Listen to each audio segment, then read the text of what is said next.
Hace algunos años aprendí que la lectura de cualquier libro es mucho más provechosa si se conjugan tres elementos que los libros nos ofrecen. El primero son las ideas, expresadas a través de narraciones, explicaciones, imágenes o datos contenidos en el texto. El segundo elemento es la biografía del autor, sus vivencias, aprendizajes, logros y fracasos. El tercer elemento es el contexto, es decir, los hechos relevantes en los tiempos y espacios que rodean la escritura y lectura de un libro. La pregunta es, ¿cómo podemos aprovechar mejor un libro incorporando otros puntos de vista a su lectura? Naturalmente que todo comienza en el gusto por leer. Como decía Mark Twain, el hombre que no lee buenos libros no tiene ninguna ventaja sobre el que no sabe leer. Una vez que entendemos por qué es importante leer, especialmente libros, surgirán de cuando en cuando oportunidades para conectar cosas que antes posiblemente ya sabíamos, pero no de esa manera. Son oportunidades que apuntan hacia otras posibilidades de aprender a través de la lectura. Una de estas oportunidades se me presentó hace algún tiempo en el que me encontraba leyendo el libro de los discursos sobre la primera década de Tito Livio de Nicolás Maquiavelo. Libro en el cual, a partir de la historia de la antigua Roma, este importante autor analiza el tema de la república en sus características, cualidades y riesgos.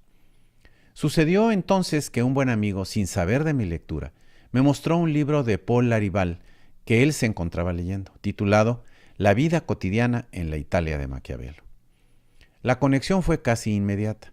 Percibí que la lectura de mi amigo acerca del contexto histórico y social en el que vivió Nicolás Maquiavelo, especialmente en la ciudad de Florencia en el siglo XVI, podía serme de gran utilidad para entender mejor las ideas y reflexiones de Maquiavelo acerca de la República Romana. En algún momento, quienes escriben sobre los temas del poder y la política son buenos observadores de su tiempo, y esto ayuda a conectar texto y contexto.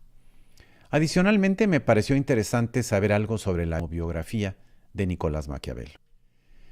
La idea de combinar texto, biografía y contexto tiene sentido prácticamente en cualquier género sobre el que nos interese leer, igual en libros que en revistas o documentos. La lectura pudiera ser sobre cualquier tema también, desde un libro técnico hasta una novela clásica de aventuras, pasando por estudios socioeconómicos o narraciones de viaje. Si percibimos que la biografía y el contexto del autor y su obra pueden decirnos algo sobre el texto que leemos, no está por demás incorporarlos a la lectura.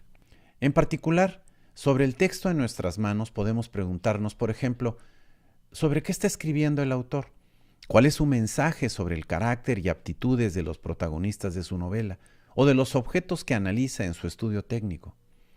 Si nos acercamos desde el ángulo de la biografía, siempre es interesante saber algo acerca de su infancia, su periodo formativo o de la vida en familia, incluyendo su educación, trabajo con sus padres o de sus padres, entretenimiento y tal vez algo de sus lecturas y sus preguntas. Lo que un autor escribe a veces se explica mejor si se conocen aspectos importantes de su experiencia personal.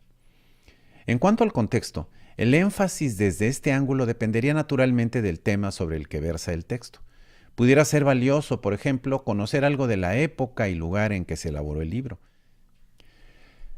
Aún más interesante quizás es que la práctica de incorporar texto, biografía y contexto me ha llevado por otros rumbos, por ejemplo en el disfrute de la música y de las artes plásticas, y también de una manera relevante me ha servido en los viajes. Es cuestión de sustituir el texto del libro por el objeto que se observa, como por ejemplo un puente, el kiosco de herrería en una alameda o un mural en un edificio público. En el momento de observar y admirar, las preguntas salen prácticamente solas. ¿Quiénes y cuándo hicieron estos trabajos? ¿Qué los motivó para lograr este resultado? ¿Cuáles eran en la época en que se hizo esta obra las herramientas más avanzadas para este tipo de trabajos?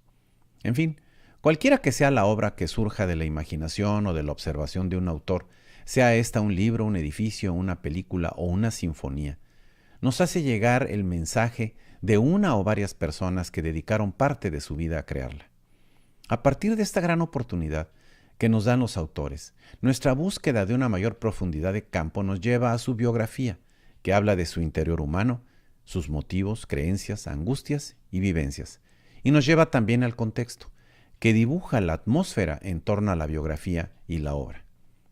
Pero claro, como decía al principio de este apunte, Todo comienza en el gusto por leer.